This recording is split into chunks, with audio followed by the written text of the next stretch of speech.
Ladies and gentlemen, will you please give a warm welcome to the Right Honourable Baron Owen of the City of Plymouth.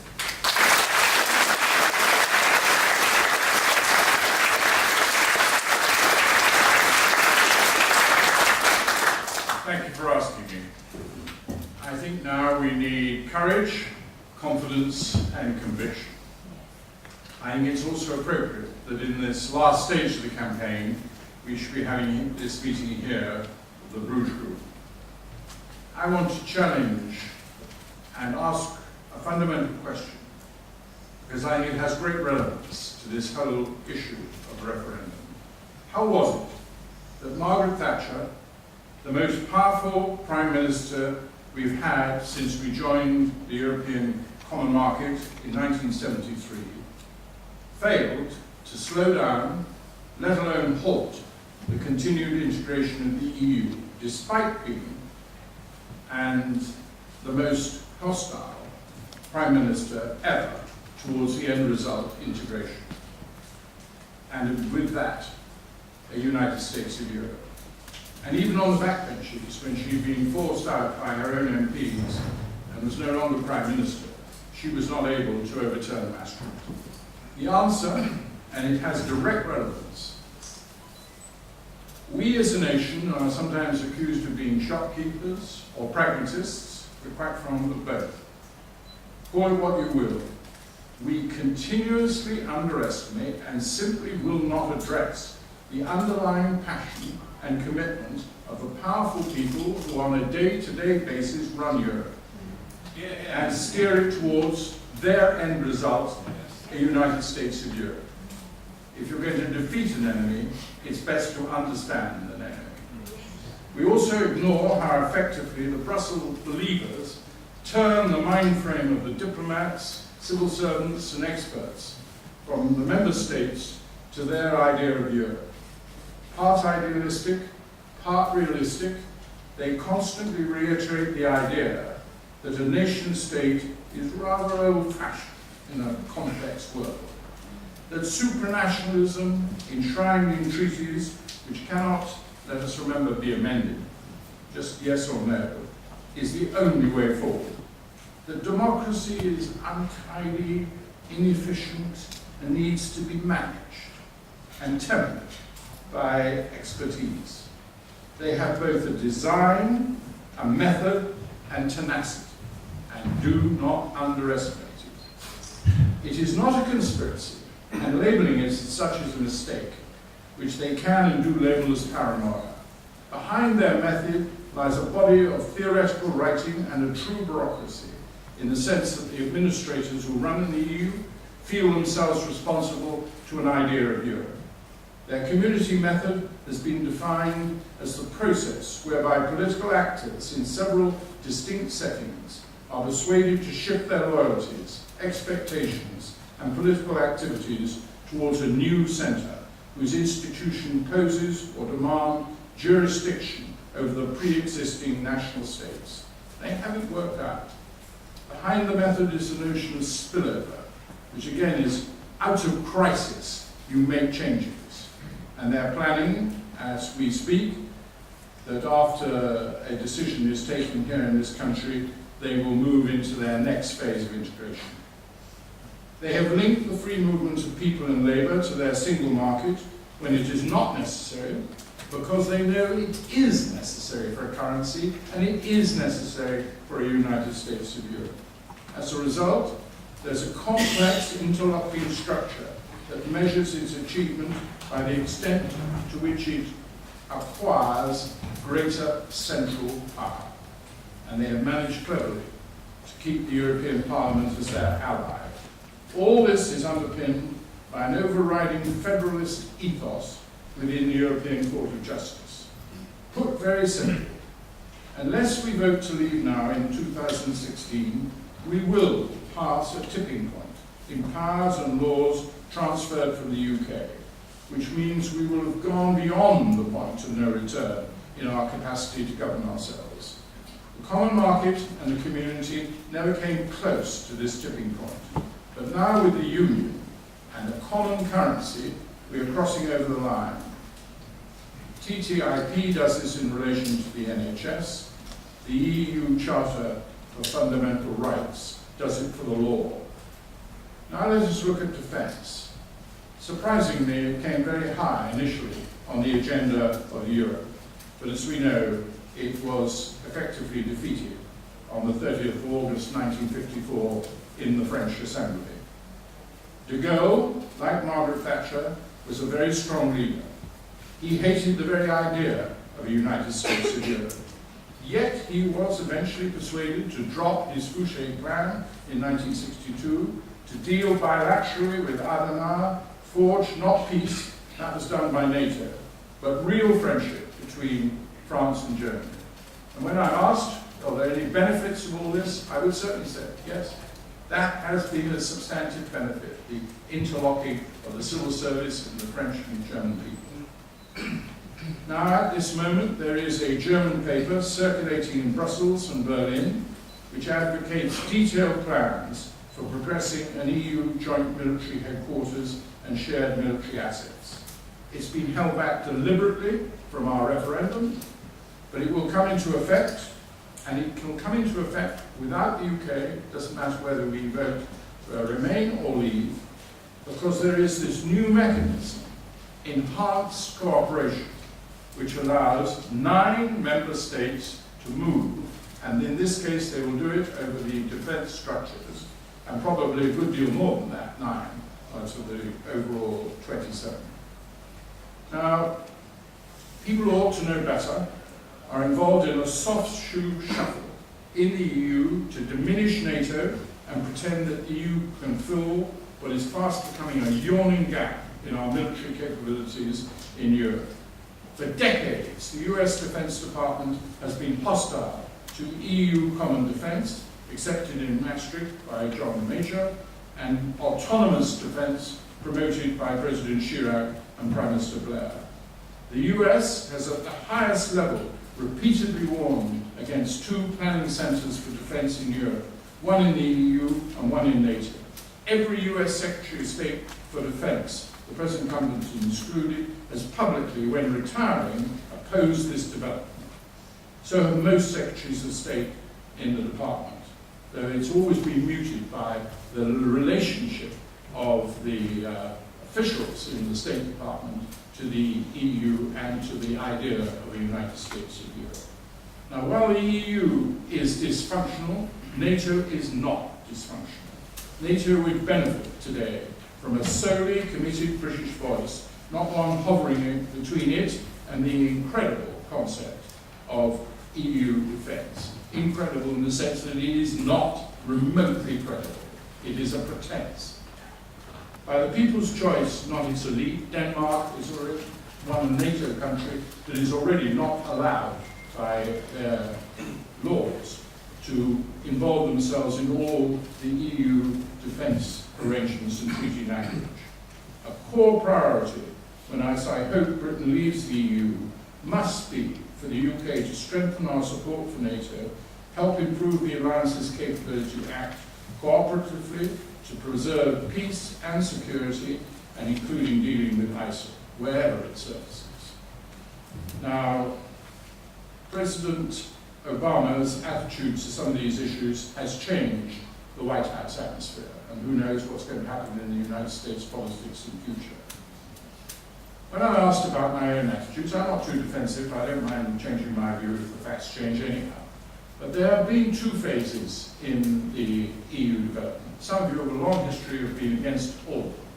I personally am not residing from believing that the common market was potentially a good thing, and the European community was certainly manageable. Where everything, in my view, went critically wrong was in the whole development of the European Union.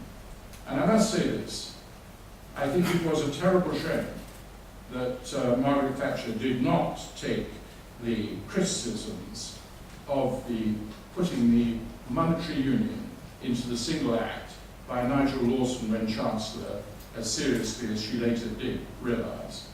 Because there is no doubt that that built a momentum towards monetary union. And this is the way they act.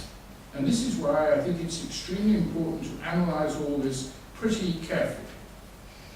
She was advised by Charles Powell, her Foreign Office Private Secretary, who I now know to say he knows what Margaret Thatcher would have done. I warn you against, in any way, describing what somebody would have done were they alive at this present moment in time. But personally, I think you're wrong. Now, how could it have happened? Charles Moore, I think she's very privileged to have him as a biographer, a very thoughtful, and both books so far I think have been brilliant. He explained it, and I recommend his words to you. The builders of Europe, explains Mrs. Thatcher's position, the builders of Europe saw the EEC as a continuous progress in one direction. They used each treaty, declaration, protocol, directive, and so on, as the building block for the next. Mrs. Thatcher was very suspicious of this, I'll say that again, both as a method of proceeding and because of the nature of the goals. But she was also trapped in it. It was a condition of membership. I believe that analysis is correct, and we today are in grave danger of becoming ever more trapped. The euro is a far-reaching experiment which has proved to be a broken-backed project, as the Bundesbank always said it would be, and as many people in this room, and I'm certainly one of them, believed. It coincided, of course, with the significant name change from community to union. It has created a dysfunctional EU, and there seems no sign of that changing. Now, in the midst of the global crisis of 2008, a crisis developed in the Eurozone. That Euro crisis is still with us. Poses a question at the heart of this referendum debate. How long do you continue being associated with a failed currency? How long do you risk what might happen? I won't say anything about the Prime Minister because you said it all. Why does he never talk about the risk of staying and only talk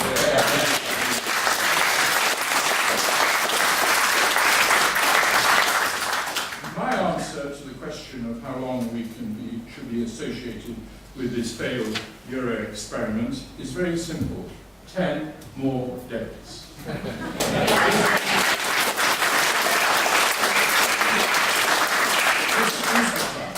And we must seize the opportunity to leave. To remain is to stay shackled to failure, with no prospect of reform in the euro. To leave is safer, and will restore, rejuvenate, and re-energise a global UK. Now, I don't wish to decry an idealistic belief in federalism.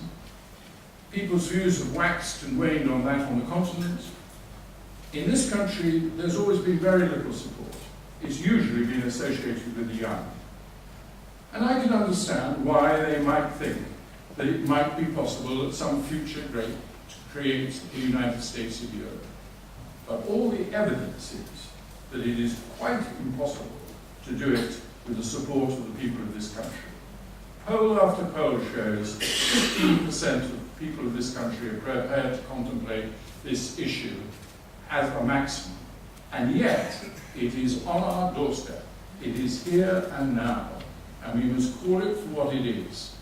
In 1962, when I first became a Labour candidate for Torrington, and the only question there was whether or not I could save my deposit, the then leader of the Labour Party, Hugh Gateskill, spelt out the choice for the people. He didn't say don't go into the common market, but he warned. And he had spent time with Monet, and he had spent time with Spark. He was a serious figure. And he realized that their intention was very clear. They didn't hide it either, the founding fathers. They wanted a United States of Europe. And he said, if we were to become a mere province in a United States of Europe, it would be the end of 1,000 years of British history. And he was right.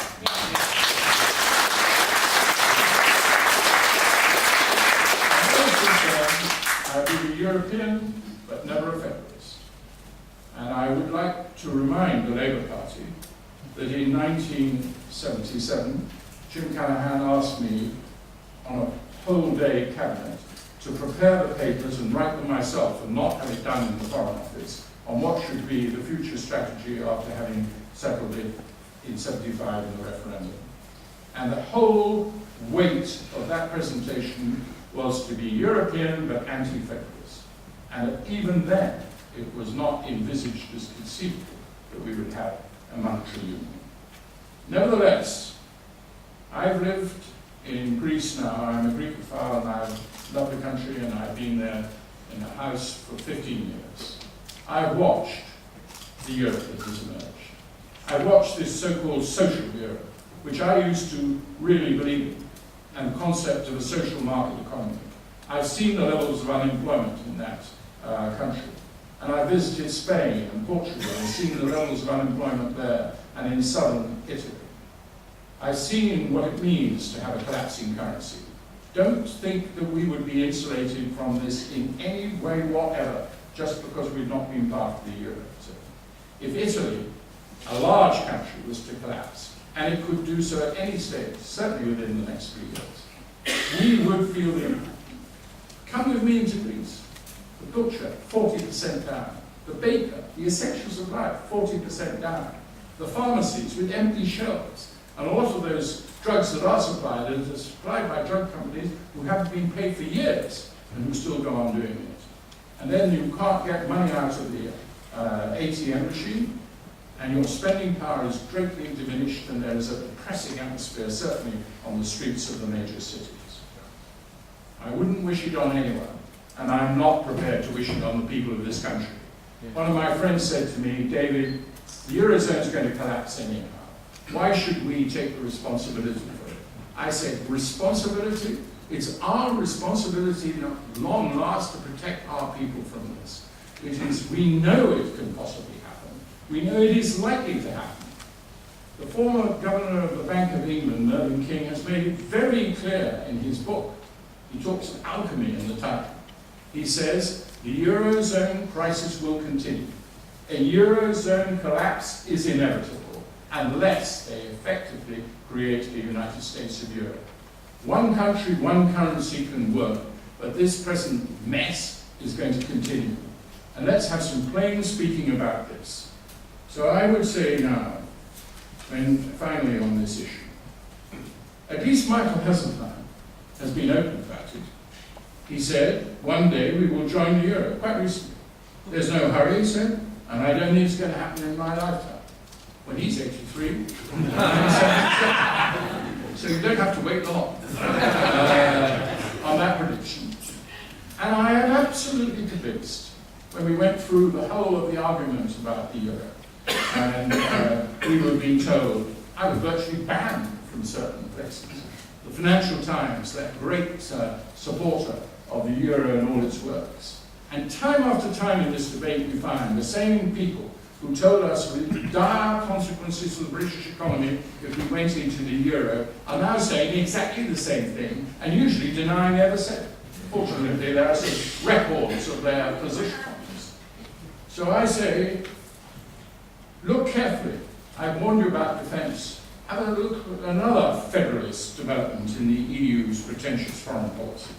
That's their Foreign Office. They call it, of course, branded. They're great ones for christening things with user-friendly words. It's called the European External Action Service, the EEAS, replete with embassies in 140 different countries, a foreign service staff of 3,400, spectacularly doubled its budget in 3 years from just short of 500 million euros to 1 billion euros in 2015.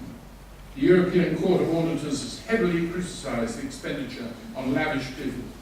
Increasing the External Action Service of the EU is, for sure, to endorse a foreign and defence department of the government. Be clear about it. When you go into these sensitive areas of foreign policy and defence policy, they say, oh, well, we have a veto. But I'm not even sure we really have one now. There are a lot of complicated pressures on foreign policy, which make it extremely hard to veto. We do have a veto still in defence, but as I explained to you, that doesn't stop enhanced cooperation. So, the advantage of leaving the EU is the clarity of objectives it brings to the whole development of Europe. It will end the pretension of a setting sin of the EU. The UK will return to self-government, making its own laws, controlling its own borders, with a point system for immigration, and be free to trade as it wishes worldwide. Yes, there will be difficulties, we don't deny this, but I'm not going to exaggerate. Far from being of itself damaging, the UK leaving allows the EU, if it can summon the will, which I profoundly doubt, they can resolve the Eurozone crisis, and probably a good deal better without us. But we've already sold the pass on the whole thing. I mean, in the document lodged in the UN by David Cameron, there is this clear-cut statement that we will not veto any aspects of monetary union. And furthermore, we will facilitate deepening. Deepening has immense significance in the Brussels. The method, the community method, is the word they love. If you tell them you're encouraging or allowing deepening, then the light goes into their eyes. They see the United States of Europe coming much more quickly than they expect. So, I don't think that leaving would be damaging. Leaving, in my view, allows us to return to making judgments which we as a people have long undertaken in the past and can easily assume today. We are becoming big players, frankly, in the EU as it is. Outside all the main projects, whether it be the Euro or Schengen or all of these things, we're told that we've got the best of all worlds. I believe if we send the signal of remaining, we will soon find out we've got the worst of all worlds. And I believe finally with one thing. You speak to your members of parliament about one issue. If the people vote as I hope to leave, then they have an absolute obligation to take the European Communities Act of 1972 and repeal it.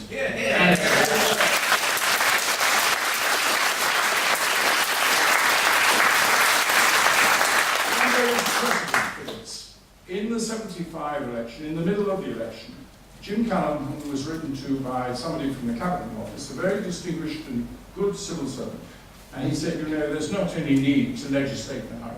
Jim wrote back, if the people vote to go out in this referendum, then we have an obligation to legislate straight away on the European Communities Act. There will be a lot of people who will decide you should leave it till the end of the process, the end of the negotiations. You do that, and people will soon forget that they have made a commitment to implement the people's decision.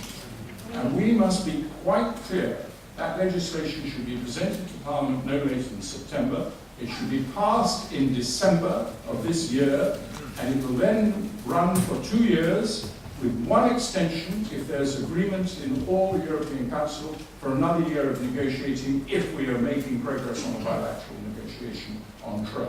But only in that. That would mean we would be undoubtedly out by legislation passed this year by December 1990.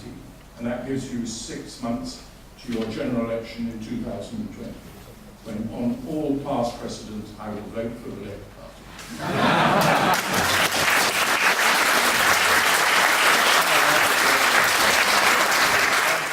Ladies and gentlemen, will you please give a warm welcome to a great patriot and a great conservative, Andrew Rosindell.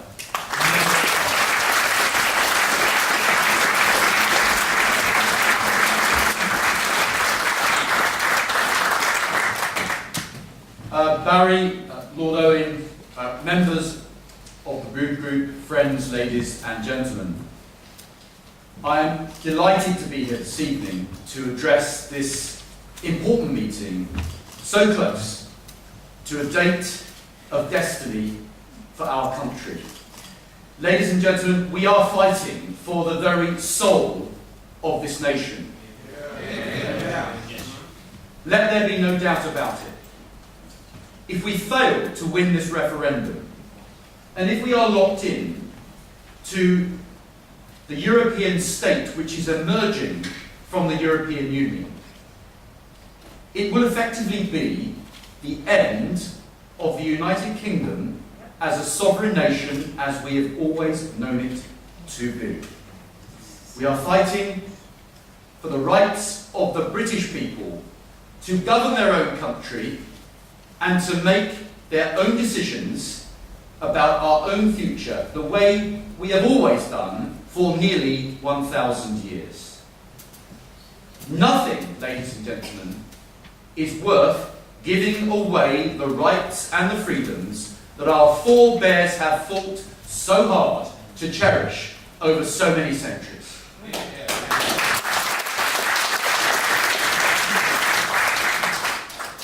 We are fighting, I believe, to defend the sovereignty of our nation, the sovereignty of our sovereign, our longest-serving monarch, a lady that has served this country so well for so long.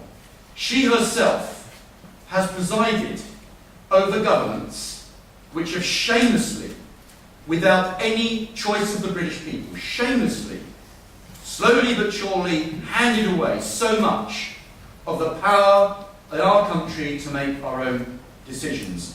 If we vote to leave the EU, ladies and gentlemen, we will be restoring the sovereignty of our sovereign. She is the ultimate constitutional power in this country. I was taught at school that the Queen has to sign every act of Parliament. We call it royal assent.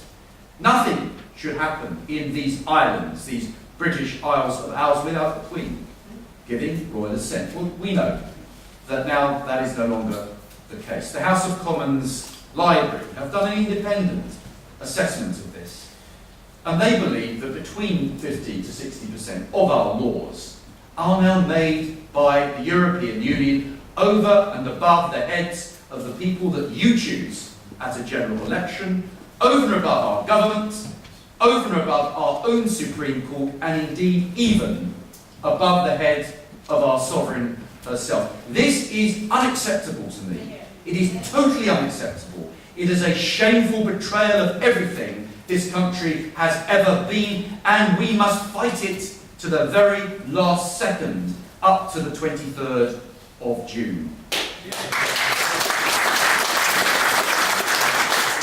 There is, ladies and gentlemen, something deeply unpatriotic, I believe, about the In campaign. They seem not to like our country. They say they do, but I don't think they do. I don't get the impression they're passionate about Britain. I think they are, deep down, they don't like it. Deep down, they don't like what Britain is. They don't like what we could be.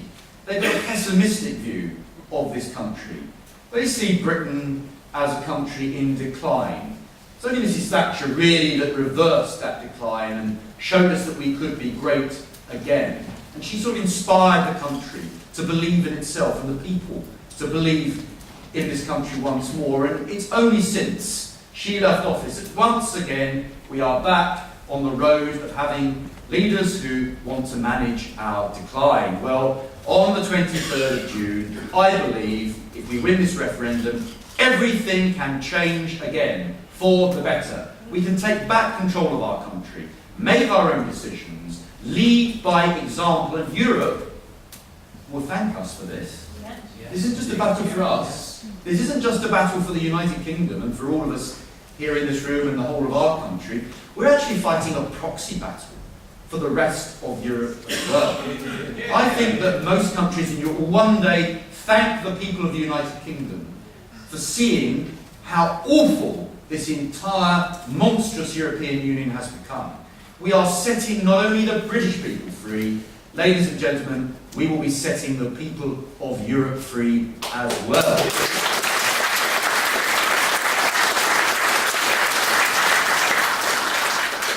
And so, the unpatriotism of the In campaign, let us fight those people. Let us put them firmly in their place next Thursday by winning this, not just by a small margin. We need to win this by a clear majority so that no one can ever question this again, so that we do repeal the 1972 Act, as Lord Owen has so wisely advised us to do. And I can say to you, Lord Owen, that you have two MPs here this evening who will fight for that after a Brexit on the 23rd 3rd of June, because they will tie us up in knots. We all know what they're like. If we don't repeal that act very quickly, and I hope it will only be before September, I hope it will be emergency legislation very quickly, we must repeal that act, because by staying in the EU, even for a year or 2 years, they will find ways to lock us in and try to reverse the decision. They've done it before with other countries, like even France and Denmark and Ireland. They reject the democratic wishes of the people. They will use every underhand tactic possible.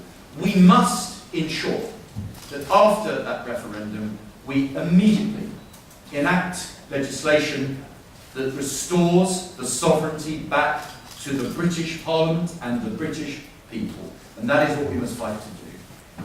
We have a confident future, a proud future ahead of us. I'm excited. I think our democracy is going to be enlivened by a Brexit. I think suddenly people like myself and David and others will have a real job to do again. We're actually going to have a purpose. We're going to go to Parliament and have something to do. We're going to govern our own country, make our own decisions, decide where we're going. At the moment, half the time we're not. We can do better than this. We really can. We are a proud nation state. Nearly 1,000 years of our history, an evolved constitution, under a constitutional monarchy, a rule of law, rights and liberties and freedoms, dating back to the Magna Carta. Who on earth thought that this was worth giving away to be part of a European Union? Who in their right mind envisaged that there was remotely sensible at all? And it was, of course, Mrs. Thatcher who originally, like many of us, originally thought it was a trade cooperation, a common market, friendship between our neighbours. We all originally thought that that's what it was all about. Very few people, there were a few honourable exceptions, of course, like Teddy Taylor and a few others who saw what it was like from the word Owen and Hugh Gateskill, as Lord Owen has said. But many people honestly thought it was just a trading arrangement, just a cooperation. And who can really argue that? We now know beyond doubt it's way more than that. It was always intended to be way more than that. And we weren't told the truth when we had that referendum in 1975 and when we joined the common market. We were never told the truth about this. It was always meant to be a gradual process towards a political union. And had it not been for Mrs. Thatcher and others along the way who have rang the alarm bells and called the warning signs on this, I think we would have been dragged much further and much deeper into this much earlier. But we now have a chance, the one and only chance. We are, as Lord Owen said, at a tipping point. If we are foolish enough to give the green light to Brussels on the 23rd of June, I'm frightened about where our country's going to head. I just think we are going to be so diminished, so enfeebled, so depressed as a nation. We finally decided to throw in the towel. We finally decided to give up really fighting to govern our own country again. But if we leave, the opportunities are amazing. I think of our incredible Commonwealth of Nations that we've so appallingly neglected since we joined the EU. I think of all the countries that I've visited as my work as a parliamentarian, especially Foreign Affairs Committee, our Commonwealth friends, our overseas territories, all of whom we have terribly let down because effectively our loyalties effectively had to be transferred, our law-making ability has had to be transferred to this supranational European Union. Just think what we could do in terms of trade with our Commonwealth friends if we were again allowed to sign our own free trade agreements with them. Just imagine what we could do in terms of deciding our future destiny in the world if we were free to make our own decisions and chart out our own destiny, just as our forebears have done throughout history. But they tell us that we couldn't do these free trade agreements, so they say.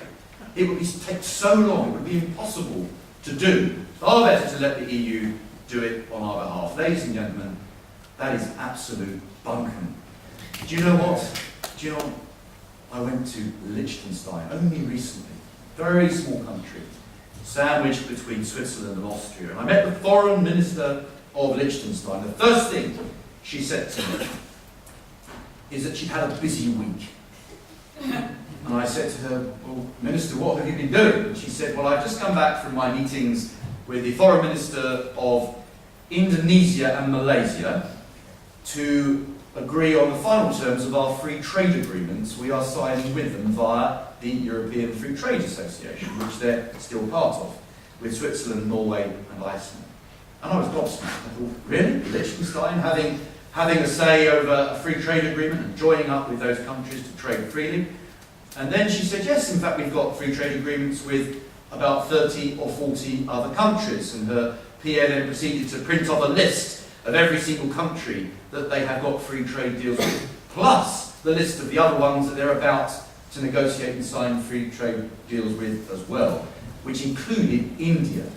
And I think to myself, what has happened to the United Kingdom that our Prime Minister would not be permitted to even do a free trade agreement with countries with whom we have most in common, like Canada, like Australia, like New Zealand? What has happened to this country that we welcome in people from the EU without any control, without any checks, to come and live and work permanently in this country from countries with whom we don't necessarily have that much in common, but we turn people away and treat Commonwealth countries as second class?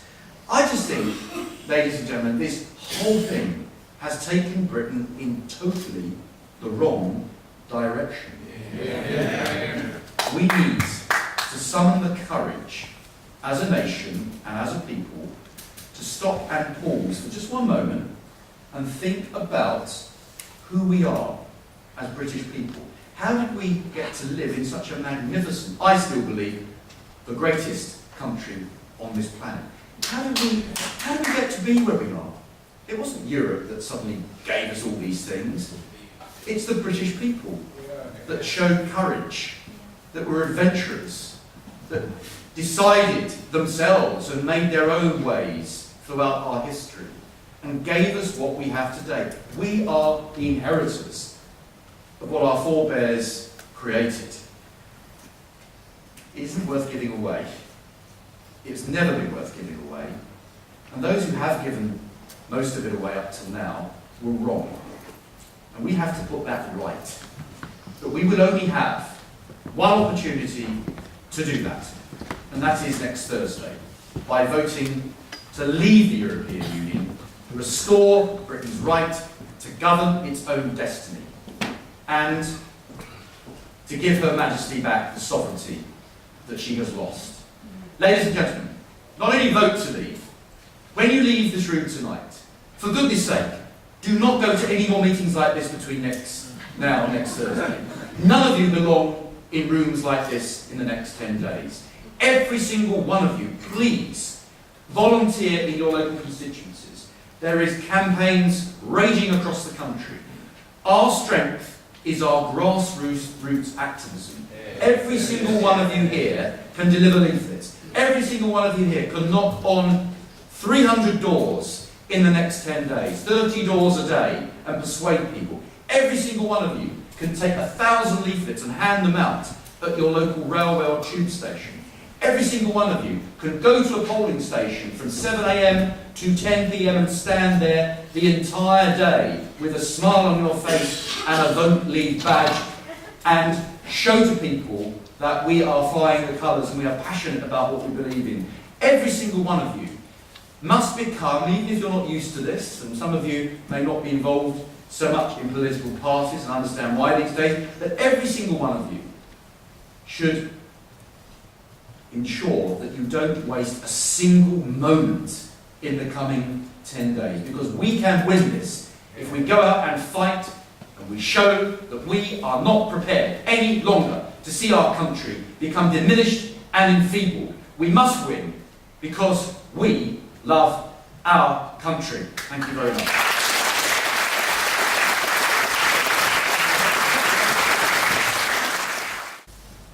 Ladies and gentlemen, will you please welcome David Nuttall, Member of Parliament.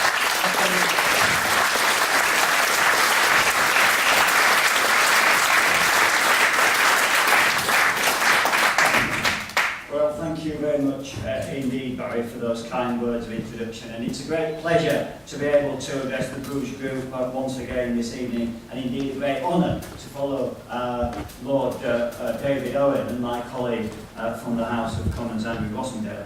Let me say at the outset, I want to pay tribute to the work of this group for the stalwart support that you have given to the cause of redrawing our relationship with the European Union over the years. As Barry has just said, it was actually back on the 24th of October, not as your notes might indicate the 25th of October. It's funny how these dates stick in your mind, that I first moved a motion in the House of Commons calling for a referendum with the option for voters to vote to leave the European Union.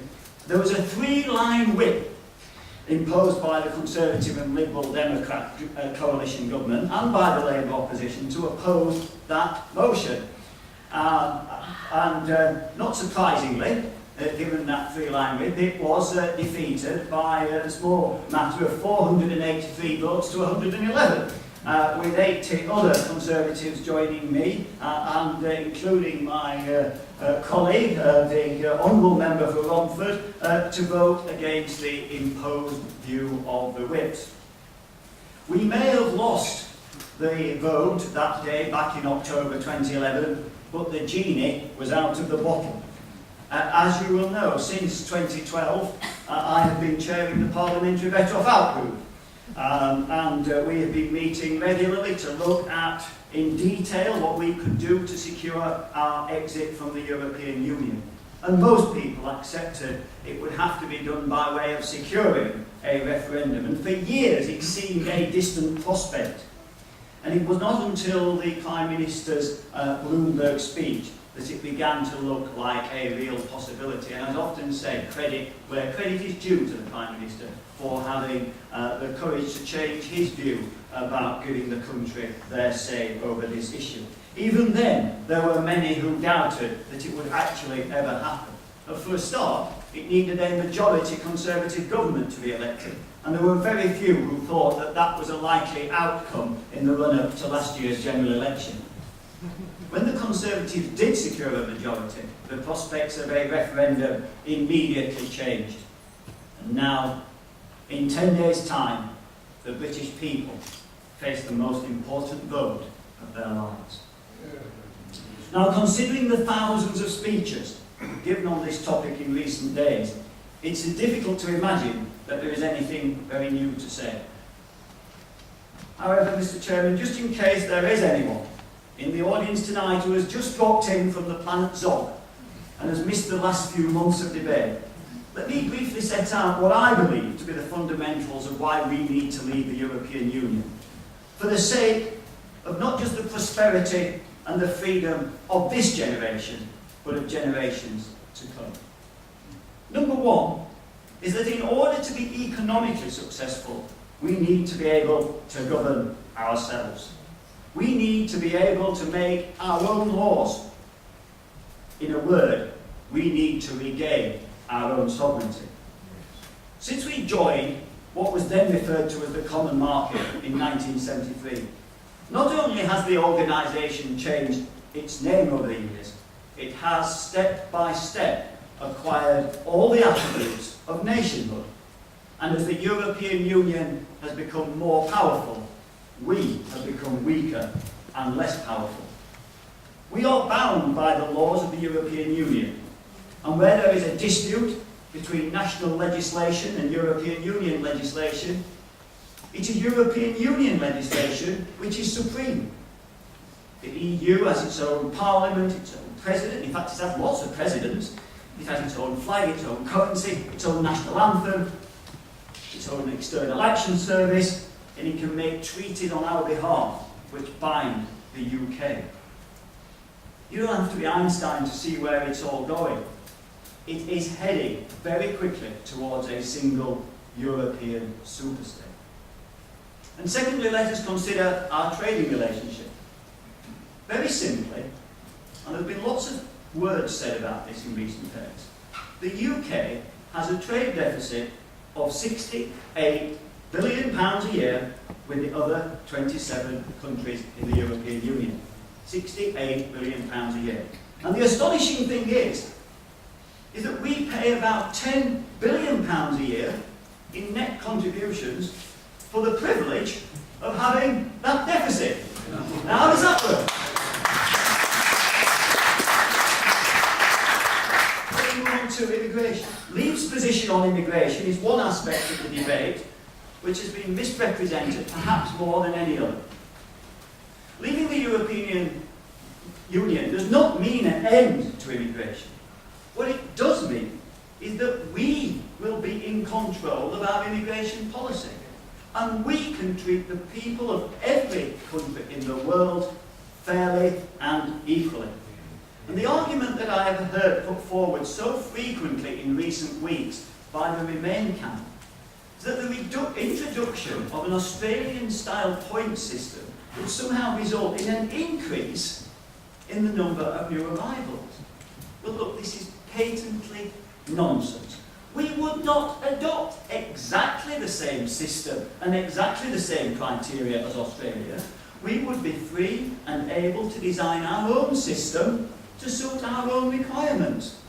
Criteria that could be varied as circumstances change and the nature of the workforce that the nation needs change. Now, before I turn to what I think the outlook for our relationship with the European Union could be, let me say a few quick things about the campaign. In a referendum, just as in a general election, trust is everything. And in my view, there is absolutely no need for those of us who argue we would be better off out of the European Union to exaggerate our arguments at all. It is a fact that we buy more from the other countries in the EU than we sell to them. It is a fact that free movement of people makes it virtually impossible to control the level of migration into the UK. It is a fact that every year we pay billions of pounds more into the European Union budget than we get back. It is a fact that the levels of unemployment in many European countries, particularly in southern Europe, are way, way higher than here in the UK. There is no need to exaggerate these basic truths. So let me turn now to the future. Essentially, as with any election, the future is what this referendum is all about. Do we want to spend our future being told what to do by Brussels, or do we want to be free to govern ourselves? The European Union has been relentless in building a single European superstate. Step by step, it has been stripping away the individual identities of member states, insisting that all members must do what they say. And the reason why this referendum debate has been so heated and divisive is due to one simple truth. No one can be really absolutely certain about the future. Particularly when, as in the case of Treasury forecasts, they try and predict what the position will be in the year 2030. So with that in mind, I have tried to be cautious in my own predictions about what I believe the future will hold. But it does seem pretty clear to me that whatever the UK decides to do in 10 days' time, the European Union juggernaut will continue on its path towards building a European superstate. Now, the Remain camp have tried to persuade people that there are risks if we leave the European Union. But make no mistake, there will be massive uncertainty over what life would be like if we stay in the European Union. I'm happy to try and convince people that everything would be fine if we stayed, but disastrous if we left.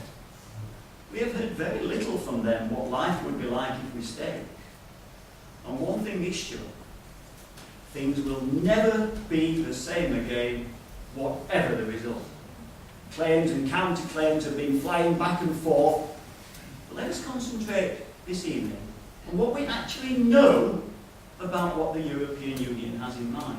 Last year, the European Commission produced a report entitled Completing Europe's Economic and Monetary Union, better known as the Five Presidents' Report.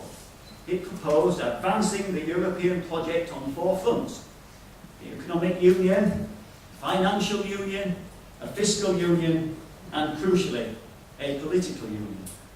The report proposes the European Union imposing common standards over a wide range of areas: closer union over jobs, closer union over business, closer union over the environment, closer union over public administration, closer union over taxes. Of course, this report is just one part of their plans to expand the European Union's sphere of influence and control. There are many politicians across the European Union who would like to see a single European army. And the European Commission will continue to push for harmonisation of tax laws across the European Union. They want to secure their own tax base. They want to see harmonisation of welfare. Human rights legislation is already destined to be under the control of the European Court of Justice, thanks to the Charter of Fundamental Rights. How long before they extend their powers into having a harmonised curriculum for all school children across the European Union? Now, you may think that that sounds a bit fanciful, but back in 1975, did anyone ever think it possible or conceivable? Did anyone ever mention that there would be a single European currency and that the franc, the mark, the drachma and the peseta would be condemned to history? If we vote to stay in, one can only imagine the pressure that we will be putting in the UK to integrate further and further and further. I have to say, I find it very touching, if somewhat absolutely astonishing, that there are so many politicians, experienced politicians at that, who argue we should remain a member of the European Union, but say that they want us to see it reformed. Rarely do they spell out exactly what reforms they actually want to see.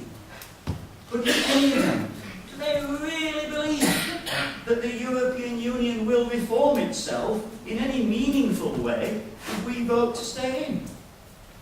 It will be seen as a green light to press on, full steam ahead. And even when David Cameron went with his mini shopping list of requests, he achieved hardly anything at all. Incidentally, have you noticed what little has been mentioned about the renegotiation during the course of this referendum campaign?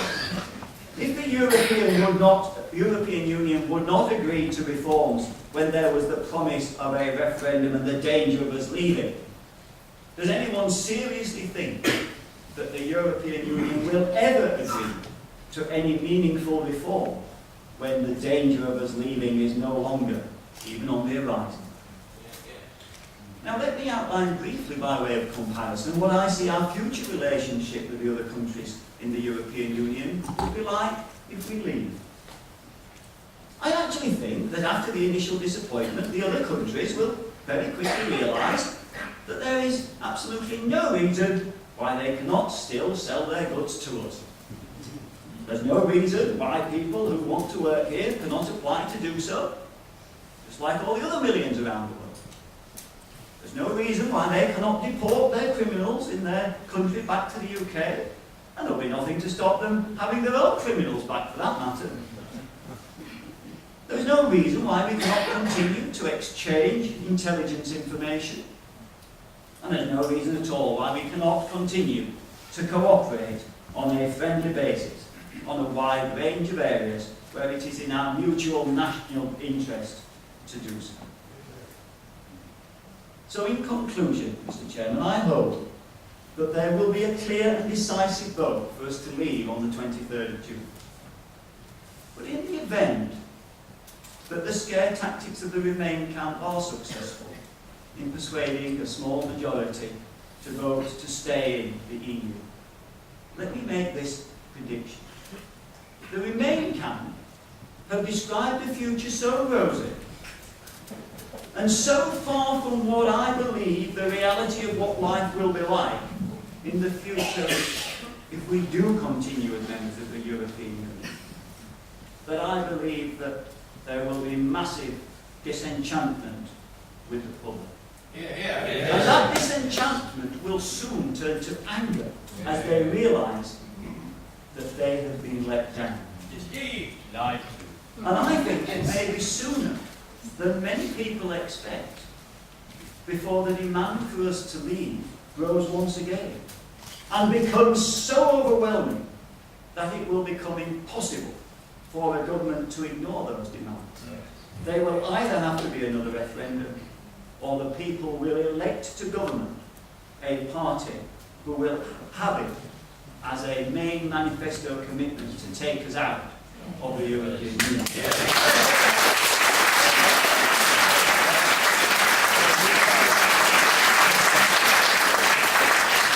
But let us all hope that in 10 days' time, the British people have the good sense to seize this opportunity to take back control of our country, take back control of our laws, take back control of our borders. So once again, the United Kingdom of Great Britain and Northern Ireland will become an independent and sovereign nation. Thank you very much.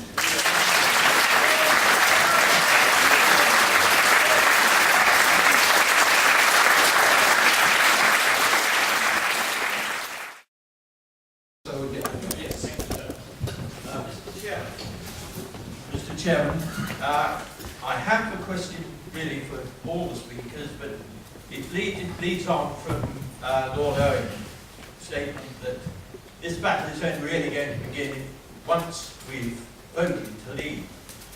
The question is whether we're actually going to manage to get a majority in the Commons to repeal the Treaty of Accession in 1972. That seems to be absolutely crucial. Thank you very much indeed, sir. Very important question. Lord Owen, your comments, please. I think there is absolutely no doubt that if that resolution comes to the House of Commons quickly, and maybe you can get the speeded up legislation you mentioned, that it will carry, it would be seen as a constitutional outrage to have a referendum and then not act on it. Our problem is speed and delay. What we will argue is under Article 50, it's a complete package, and that you have to wait until the full outcome, and you stay in all aspects of the EU. Well, I think we can start to unpick that.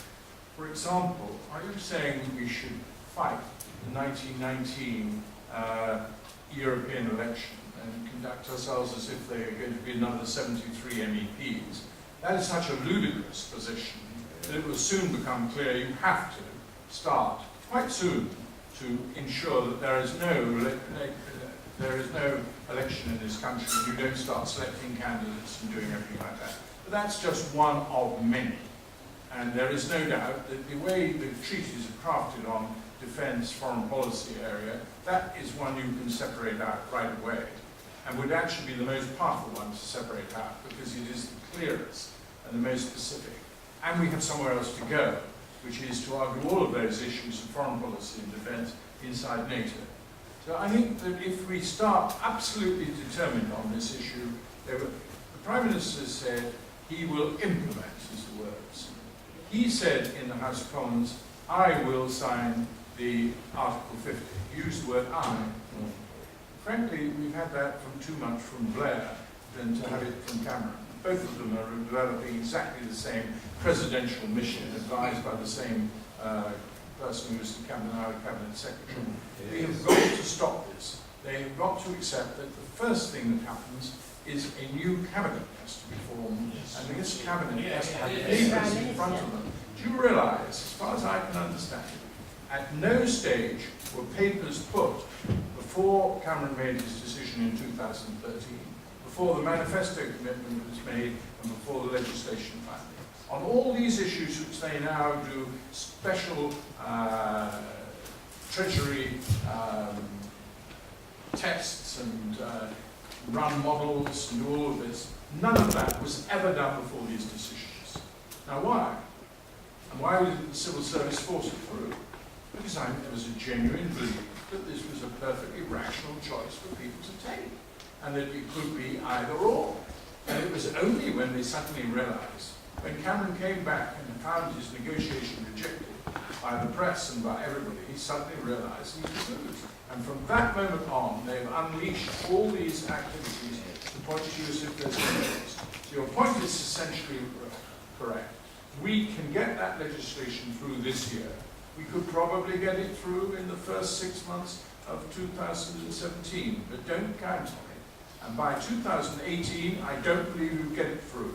You know, you've dedicated opponents in your own Conservative Party, you know, and they're clever. They won't move right away, but they'll play for time. And their argument is Article 50 is a package deal. That's how they want to interpret Article 50. We better not sign it.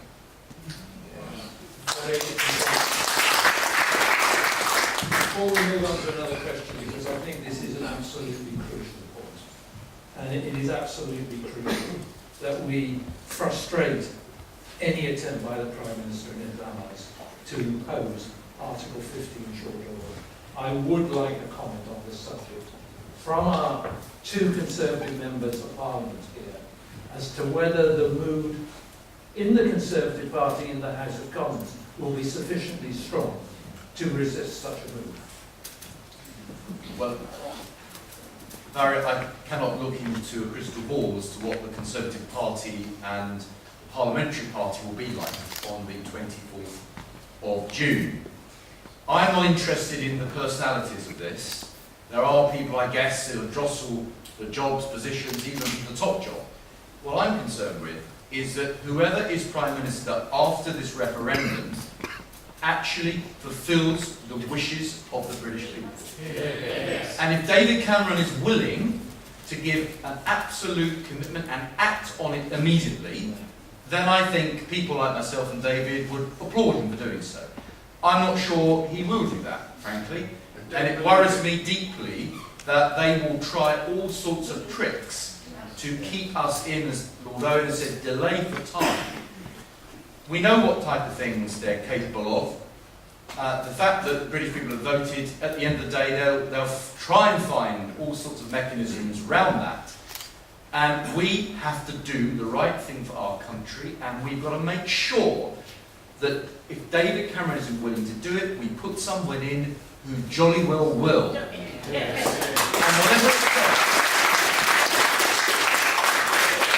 And whatever it takes, we have to do that. Because if we don't, we will be denying the entire democratic wishes of the British people.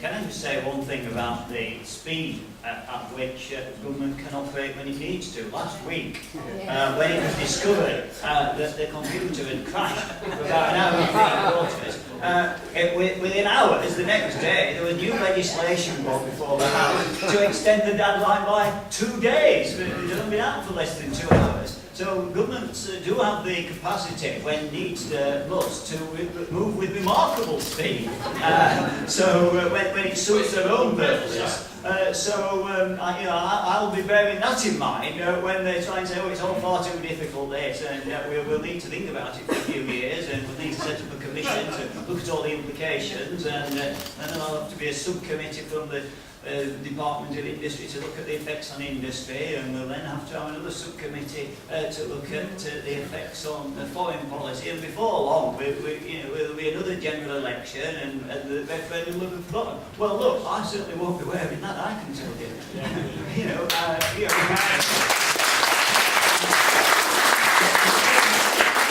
I'm not all that interested either in the percentage, and I think it will be a pretty close result next week. I don't think there will be an overwhelming vote either way. I hope there's an overwhelming vote to leave, but the reality is that I suspect that it may be fairly close either way. Now, if it is a close vote to remain in, no doubt that the government and the Prime Minister, quite rightly, will say, well, that's it. It might only be 51-49, but we are staying in, and that will be the end of it. Equally, if it's 51-49 to leave, then as far as I'm concerned, we must leave.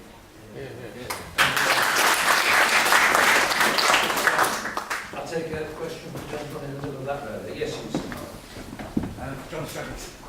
As a Conservative Party member for over 50 years, could I put to the two Conservative MPs? There's a microphone that's coming. As a Conservative Party member for over 50 years, could I put to the two Conservative MPs that when we vote out on June the 23rd, they demand Cannon's resignation on June the 23rd?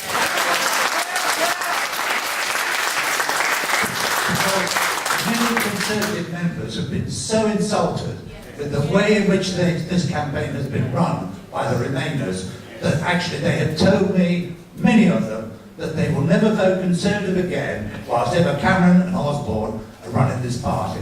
So if you want the party to survive, then Cameron has got to go on June the 24th. Okay, well, I'm sure our Conservative members of Parliament have heard what you've said. Next question from the gentleman in the middle. I'd just like to come back to this point about what will happen if we vote to leave, because we've got the whole establishment against us. We've got the whole civil service, the CBI, the BBC, an awful lot of the press, a lot of the media, and the whole thing has been rigged against us throughout this whole campaign. You've only got to listen to the BBC a little bit. So my question is, I mean, how do you get a team together that has got the strength and the power to push this through? Because there's no way in the world David Cameron is ever going to do it. And nobody who's part of his coterie is ever going to do it. I mean, he's advised by people who are ex the Commission. So somehow we have to do something that's radical, and we can't do it. The only people who can do it are the Conservative MPs, because they've got 450 people in Parliament who are going to vote against it. So exactly what are you going to do to get a team together to make this work for us? Thank you. Could we just turn to Lord Owen, because he has immense experience of government and the workings of government, for a comment on this? Well, I think you start, and you could say, he would say this, wouldn't he? By doing what the Labour government would have done. Now, this is not my interpretation. There's an official history of the European movement, written by my old private secretary. I may say he dealt with Africa, and his views on Europe would not have been compatible with me, even in those days, called Stephen Wall. But he's a very serious and honest man, and he puts in really near the end of that book, and it's very important you get that, this correspondence. And so we do know that this happened between Callaghan and the Cabinet Office. And I think that's very important, because I believe if we stick to this precedent, you'll start to get a crack in Labour MPs. We all know that Labour MPs are far, far more divided than they appear. And they need some leverage, you know.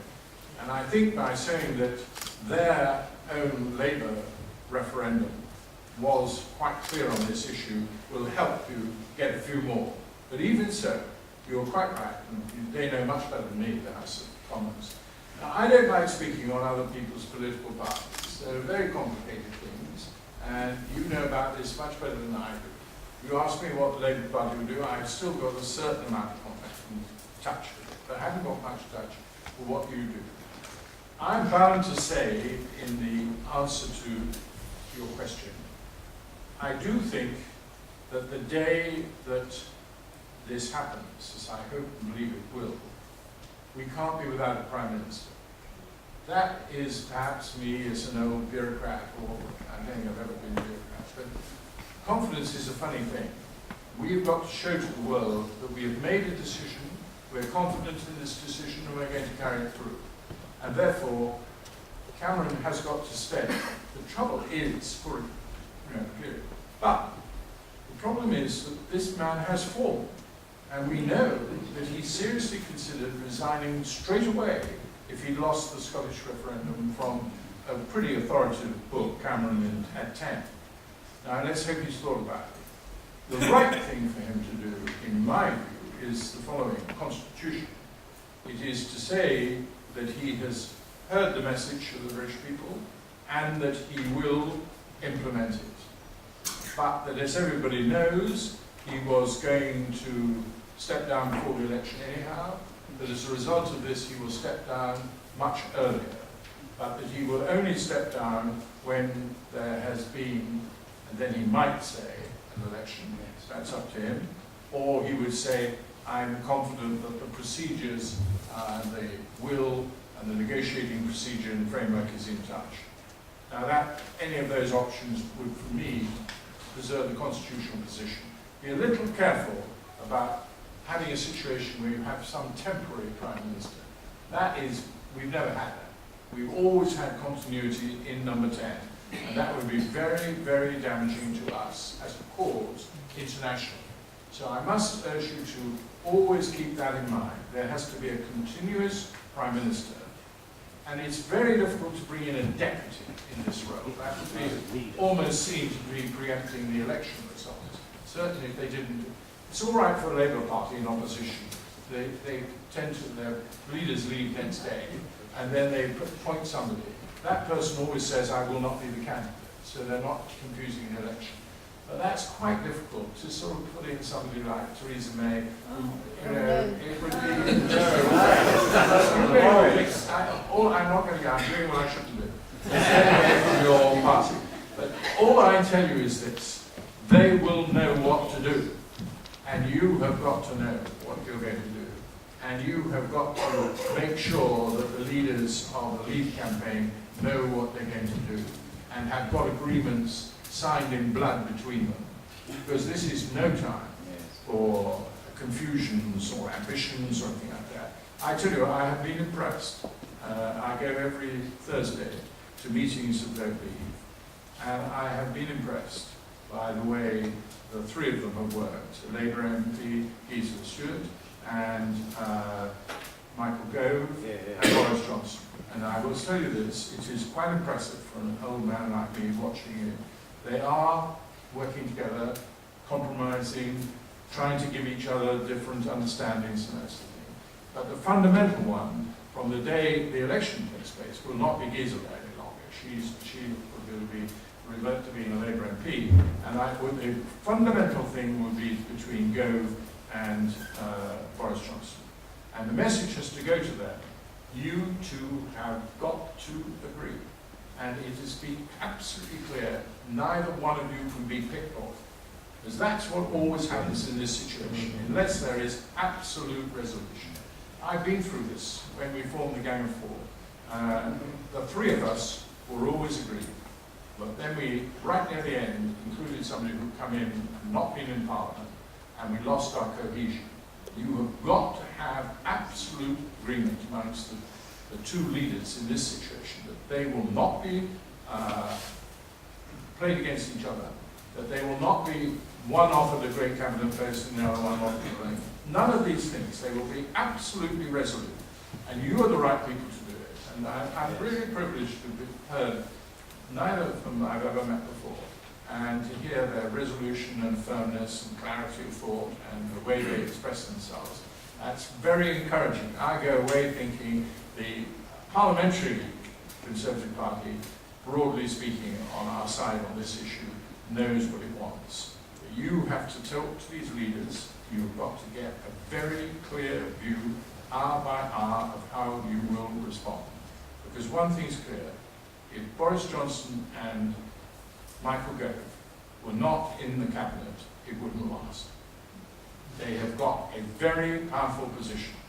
Their viewpoint has to be accommodated in that cabinet, and from the moment that we win the referendum, that cabinet has to reflect majority of the people's opinion in this country. And they must put ambition to one side and stay absolutely united. If they don't, if they are divided, we will lose. And it's that important. Thank you.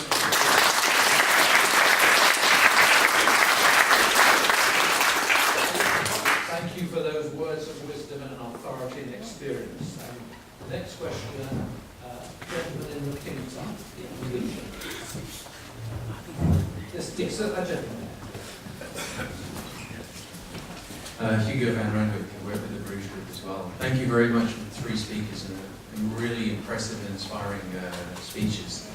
I just want to ask Andrew a question from Liechtenstein. I'm a firm believer supporter of EFTA as a stepping stone at least. I just wondered, they have a special provision for opting out for controlling immigration. And I just wonder whether that had come up at all in any of your discussions, that they basically can run their own immigration to suit their own country. And just wanted to see also what their other expansion plans were for EFTA and free trade agreements. Thank you. Well, of course, we should never have left EFTA to join the so-called common market. Had we stayed in EFTA in the first place and evolved that into a free trade organisation, including Britain, we wouldn't be having this debate today. The reality is that Norway, although it's part of the EEA and has, I think, signed up to things which are not good and we would never sign up to, the reality is that it's possible through EFTA to have trade arrangements without the free movement and without the political interference that we have via the EU. And as Hugo has mentioned, Liechtenstein is a case in point. They don't have free movement with the rest of the single market countries, and I think that EFTA is most certainly a potential option for the United Kingdom. What I don't want to do, however, is to box us into one particular model. But I do think that once we've got our sovereignty back, once we can make our own decisions for ourselves again, then it gives us opportunities to work with EFTA and expand the concept of free trade, which is really all we've ever wanted. We never wanted a political union. There was never any demand for a political union amongst the British people. It was only ever meant to be a common market, and I think EFTA could very well be a model which we could work with, perhaps rejoin, and perhaps evolve that into what we should have had in the first place. So yes, we should look at that. Yes, we should look at opportunities. What we don't want to do, however, is to put ourselves in a position whereby we've only got one option. I think that Britain, being the fifth largest economy, being a nation with global outreach, there are all sorts of opportunities for us out there. And trade with Europe is very important, but it's not the only thing we need to be focusing on. We need to be global, free trading, seafaring nation, as we've been throughout our history. Thank you very much. Yes, gentlemen, yes, just go back another row. Yes, that one. Yes, sir. Gentlemen of the panel, thank you very much for the most excellent presentations, very heartening, and I hope people have got their courage together. As a confirmed Commonwealth supporter, I have been all my life. I've lived in a Commonwealth country for 30 years, Canada, which passed NAFTA, North American Free Trade Act. We didn't pay any money to Washington or to anybody else for the privilege of trading with our neighbours, the United States and Mexico.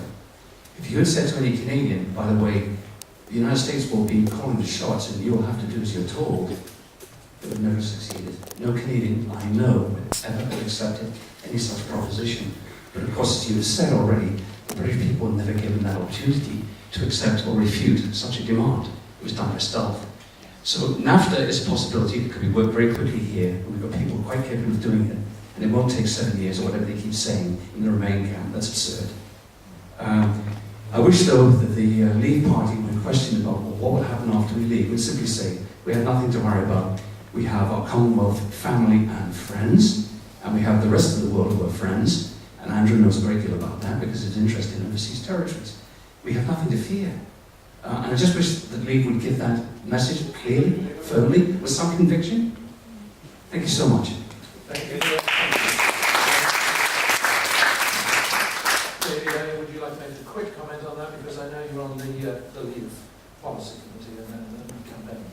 It is very difficult to meet your demand for clarity and deciseness on this issue, because they have mobilized the trade unions of prime ministers and presidents and heads of government. And any position that we announce that we want to do, they will close immediately.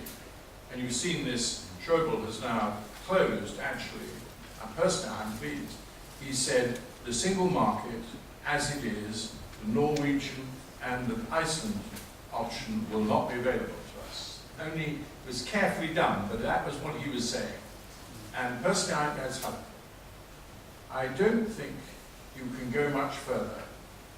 I did visit Canada at the early part of the campaign, and I spoke in Toronto and I spoke in Ottawa. And I am absolutely convinced that once we are free and able to sign our own treaty amendment, you will get an agreement over CETA, the Canadian agreement, which is very quickly. NAFTA is a very interesting possibility. It is certainly you couldn't even raise the issue until the American presidential election is over. It is much more likely to come from the right than the left in Washington politics. I think it's a second element, and I personally think it probably 5, 6 years ago, another presidential election, or it could be on the agenda, but it might be able to come up with. But the more we are detailed about this, the more difficult it is. And you know, they line up, the head of WTO rubbished us joining WTO, which is our absolute right. So we have to be extremely careful on all these options. And so the criticism implicit, which you said, is right. We are not deliberately plumbing for one option. We prefer to have a few and to be rather vague exactly as to what happens. A bilateral trade agreement with the EU is certainly something which we should attempt to get. I have personally great doubts that we will be able to in a 3-year timescale. If we can't do it in a 3 years timescale, you'll soon sense it within 3 to 6 months. But you know, a lot may change in the EU. A lot may change. And I only say the telephone. And when people realise that they don't have to jump tariffs, their manufacturers will be onto their heads in government, and the vituperative or the vindictive will all change, and it will come down to what all trade agreements are, which is a bargain of mutual interest. And that's what will come out of it. Of that, I am sure. Thank you very much. All we need to agree that we operate under English contract law and agree the currency. Why is all this wealth of agreements and trade and other sort of interference from ministers involved at all? Thank you. Who would like, often these very simple questions are the most difficult. Who would like to answer? I've been in business for the last 20 years. I've been trading Russian steel and Russian iron ore. And the issue is price, and it's done electronically on the, and not even shouting or anything like that these days. And price, delivery time. And these are the things that are bargained over. And they don't give, the tankers cuts about most of the other things. And you know, this is the trouble of us politicians. We all think of laws and everything like that. People have been trading for centuries. And I do think there is a completely unreal world out there. And look, we've done it. Over the last 10 years, we switched from 55 to 45% of goods going out into the real world, away from Europe. So we are able now to sell 55% in global markets, which we previously were at 55% in Europe. That has shown we can do it in over 10 years, 10% shift. If we have a real drive and commitment, real energy thing, we can do far better than that in a far shorter period of years. And I'm absolutely convinced they'll just do it naturally. And we should stop getting ourselves obsessed about trade. At the end of the day, you know, we might be very well and do what Singapore did, which abandons all tariffs. Not inconceivable. Tariffs are much lower than they used to. Our biggest surplus is with the America, it's with the USA, and we have no trade agreement with the USA. Right. Thank you. Yes, gentleman on the airway, microphone just by. Second during last Conservative Party candidate Enfield Iowa. Today, Treasurer not London UK. What's knocking on doors, unfortunately, of my experience is that too many people are convinced and deluded that the European Union have been responsible for sustaining the peace in Europe. Well, in fact, it is NATO. Yes. Please.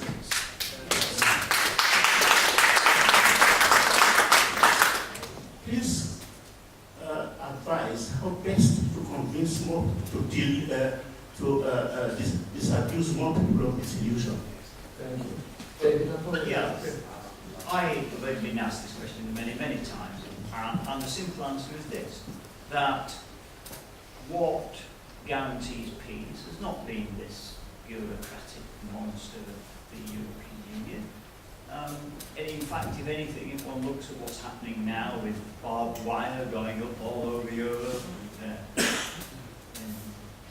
German Chancellor goes to Greece, and that isn't dressing up as Nazis and saying, look, you're doing to us something that the Nazis never did.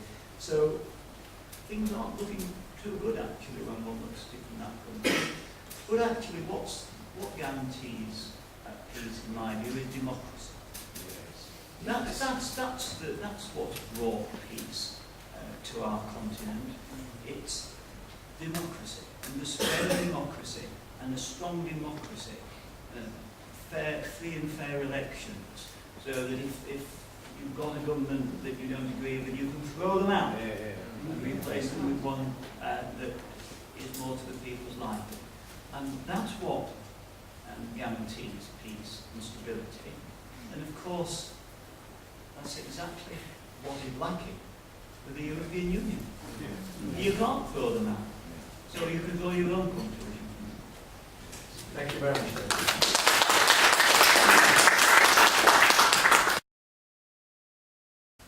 Gentlemen in the glasses, me? Well, let's take that gentleman first, and then we'll come back to you. We've got the microphone. I'd like to ask a question of Lord Owen, and it's a supplementary to the first question of the evening. We've talked about what may happen in the House of Commons, but in order to repeal the 1972 Act, there'd have to be a vote or a sequence of votes in the Lords. Now, you will know, and I only have a perception of it, that the Lords are probably more for Remain than the Commons. And they have the added advantage that none of them have to face the electorate later for the decision they make. What is your perspective on that? I think it's exactly the same as I said. If you go early, they will not dare to do it. And if you wait, they will be there helping the waiter, the people who want to wait. They're stuck with diplomats who all have a very long record of completely committee support for everything that is European. And we would be in a very small minority. So we have to face that reality.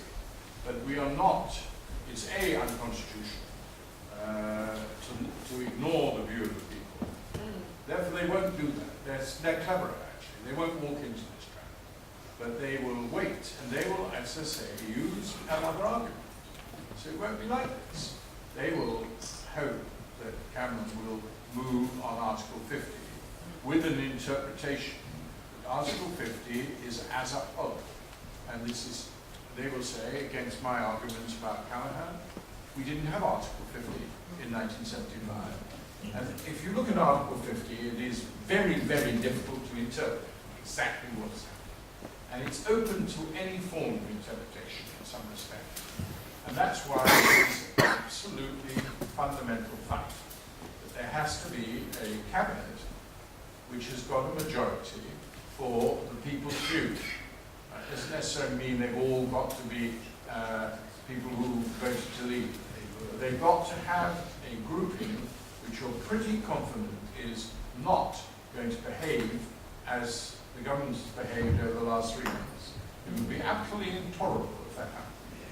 And therefore, we have got to win that battle first in cabinet, because they put forward legislation. And if they put it forward, I believe most Labour people will also support this. I cannot emphasise enough this issue of speed. And I know what their argument will be. It will be, this is a package deal, Article 50, you wait until the whole thing is being negotiated, and then you repeal the European Communities Act. Up until then, we go to all these meetings, we have all the things. The answer to that is, there is one area which we are ready to negotiate over the EU, which is trade. That is what has to be ring-fenced in the legislation, and that we would agree will be left until we can take the cards, even on trade. Because if we find we're just being talked along, and we have every right to, again, you say, but you have been talking about 10 years. You've been talking about 7 years, 5 years. These ludicrous figures. But turn it against them and say it's absolutely intolerable that we can be held in a vice without the power being taken right away now. So this is the issue. I'm sorry to bang on about it, but I am pretty shocked to discover amongst my fellow campaigners how very few people are focused on this issue.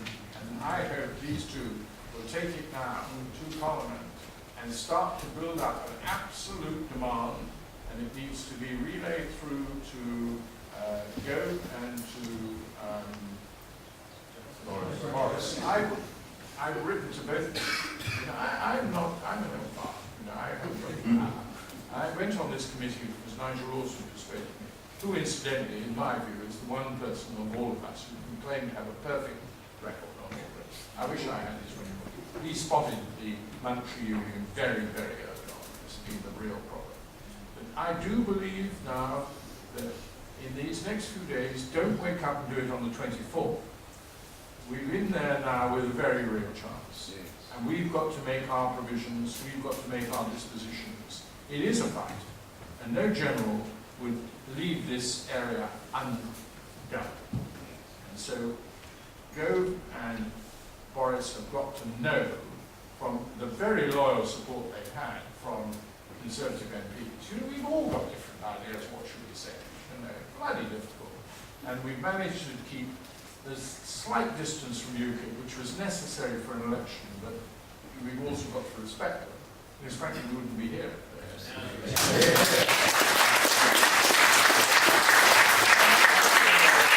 Part of this whole thing that dumps on UKIP.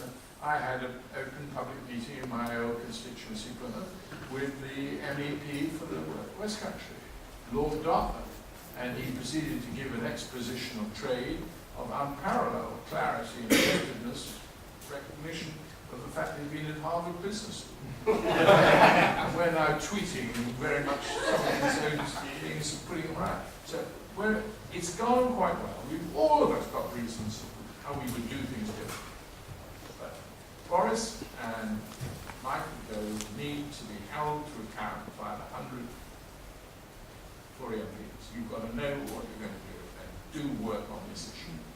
Don't leave it until Thursday. Okay.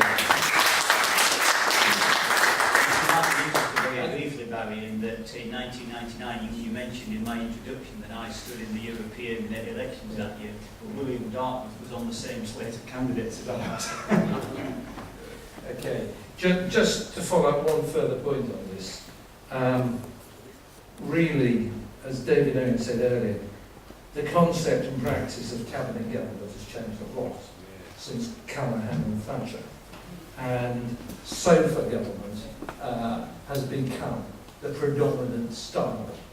And I suppose I've been surprised to the degree to which government has effectively been run by two people over the last year or so.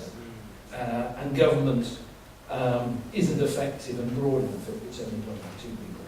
So, Lord A, do you think that Boris and Michael Gove should now be speaking to other members of the Cabinet so that we have more of a Cabinet decision about this come Friday? Because, as we saw with the referendum in Scotland, things can move very fast.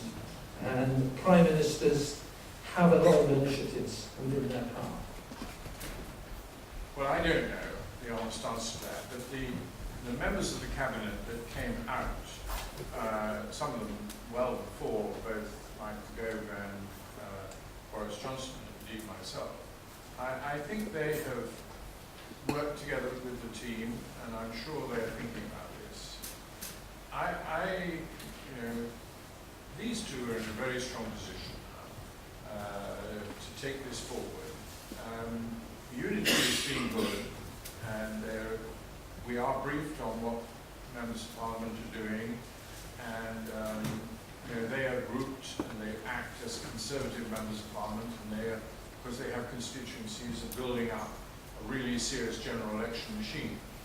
But of course, outside there are a lot of other constituencies where there's no machine. I just have a view, have a disciplined view, keep your discipline. And once they see that they're dealing with ground, and that there is absolutely no equivocation on this issue at all, and the issues of fighting leadership elections at some future date are utterly secondary. We have to win this battle first. And that unity must be there, and it can only really come from members of Parliament. Don't worry about the House of Commons. Members of Parliament, these are the crucial people who know how they're going to respond. And these two, you organised the most significant vote. If that vote had not taken place, we wouldn't be here now. That referendum was again forced. At every stage, Labour or Conservative, the concessions have come because they want to win elections. And the Euro referendum has been the fact that they had to have a referendum was. But Blair would have had a referendum in the summer of 2003 if Iraq had been a success. They used to talk about it in number 10 Downing Street, but on the back of the Baghdad bounce, it was called. And that was what our organisation of New Europe with Business for Sterling, and what a great tragedy it is that Rodney Leach has died. And we were working for that very scenario. And we had to have an organisation already on a cross-party base and finance, and we'd given them a very good fight. But Blair would have probably won that election. And also for Gordon Brown. Gordon Brown would have been told by Blair, you're on side on this one or you leave. And this time, Brown would have done. But of course, your two presidents, and the two presidents in the scenario, was done by Brown and Blair. Cabinet was a completely sideshow. And we have got to restore it. In the middle of war, I'm writing a book about the wartime cabinet of 1940. If they can face all they did with absolute cabinet government throughout the whole period, Churchill never tried to avoid it and championed it, put it, bloody minded people in the wartime cabinet. Ernie Bevan was a very difficult character at that stage. And so we have got to restore cabinet government. There's quite a lot to deepen our own democracy. And I believe we can keep Scotland and Ireland on board. But today the Taoiseach is touring around telling us we can't have a free travel area in Northern Ireland, despite the fact the Secretary of State on our side says quite clearly we're going to keep that. But there is a whole range of activity. And remember this if you're pessimistic about the election result. Obama's initiative was a complete failure in the opinion polls. The argument is whether he lost 5% or 3%. And that owes a lot to the courage of Boris and Gove, who took Obama on. And it was soon evident that the British people put two fingers up.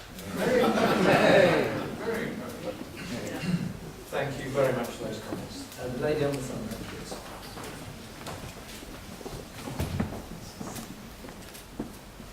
First, I must say thank you all so much for your immense courage and hard work to get us where we are today, and especially to you, Lord Owen, for your absolute truthfulness and humility. It really is very, very appreciated, plus all your incredible knowledge. Colleagues that you respect and admire who want to stay in, could you enlighten me as to why? And just as a frivolous observation, do you believe the Queen was giving us a subliminal message on Trooping the Colour, where she wore the most amazing, vivid gold green, and the Duke of Edinburgh had bright red on? Vote me. We want to start with this, Andrew, because I know that you're a great defender of our monarchy. Well, of course, the Queen is completely neutral in terms of politics. But, she's the sovereign, and why should any sovereign want to see their sovereignty diminished? She doesn't express an opinion, and it's wrong for anyone to try to claim that they know what she thinks. But I think, personally, that anyone who has served the country in the way that Her Majesty has done in such a magnificent way. I cannot believe that in her heart she wouldn't want to see Britain be a strong, proud, independent nation. And I think, to be perfectly frank, she's been let down by her First Ministers, who have, Prime Ministers who have gone along with this entire project, almost unquestioned about the whole project and where it's leading. And I think it will be a glorious and happy day if we leave the EU and if we regain our independence and regain our right of self-determination as a nation, a free and independent nation again. And I think that if that were to happen, and I truly believe it's going to happen, I think that's a very good excuse to have a permanent national holiday. I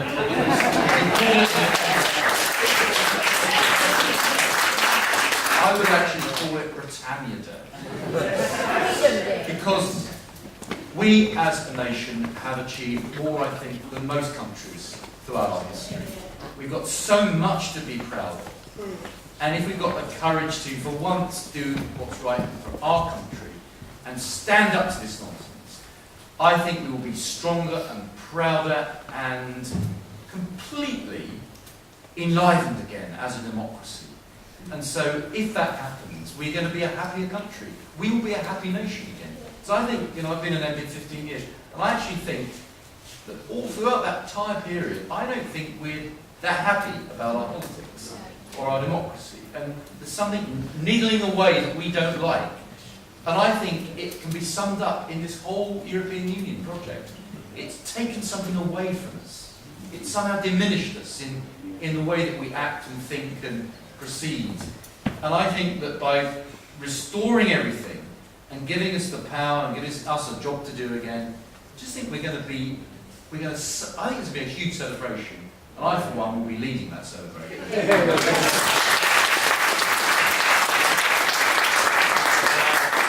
Our speakers have been going for 2 hours, so I'm just going to have to do 2 more quick questions. Gentleman there, I promised you a question earlier. But it's one behind you, folks. One with the glasses, just behind. Robin Wood. It's been reported on the internet that a significant proportion of the Gibraltar vote in this referendum will be to remain under the control of Germany, France and Spain. And I'm wondering if you've heard this, 2, if it would have any significant impact on this referendum, and 3, what should our response be if Gibraltar significantly votes that it likes to be controlled by Spain?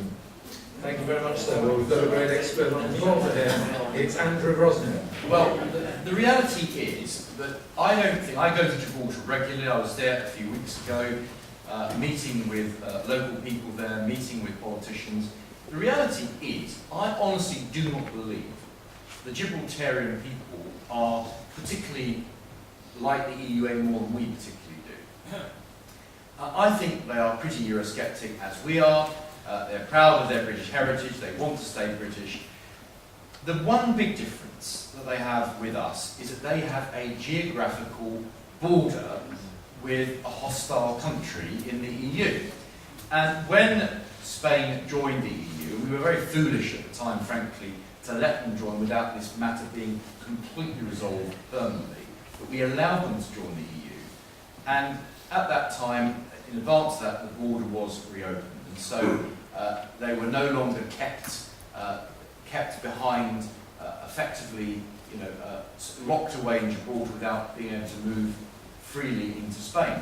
And there's one big fear that the people of Gibraltar have, and that is that Spain would use a Brexit as an excuse to make life even more difficult than they already do, and potentially even close the border. There's a real fear that Spain may do this. I don't think they will. I don't think for a moment they're going to do that, because it actually isn't going to benefit Spain if they do. Huge numbers of Spanish workers come and work in Gibraltar.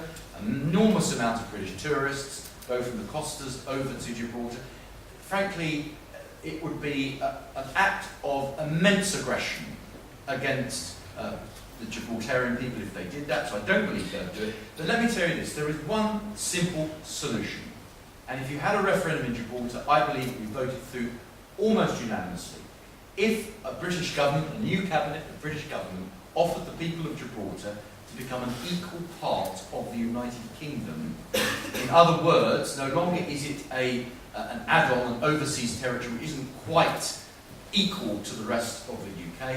If we were to give them the opportunity to be constitutionally a part of the United Kingdom with their own elected member of parliament, they could be removed from the UN list of territories that need decolonising, not that they really do, because they have self-determination. They would be removed from the UN list.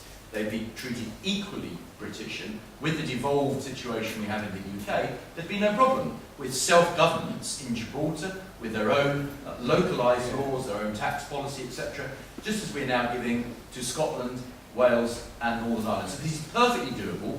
The people of Gibraltar would overwhelmingly accept that, in my view.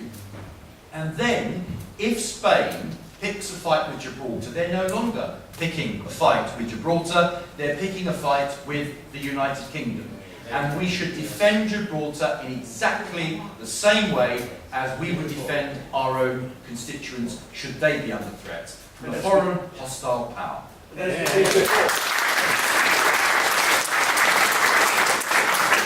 Final question. I've got a very short, simple question.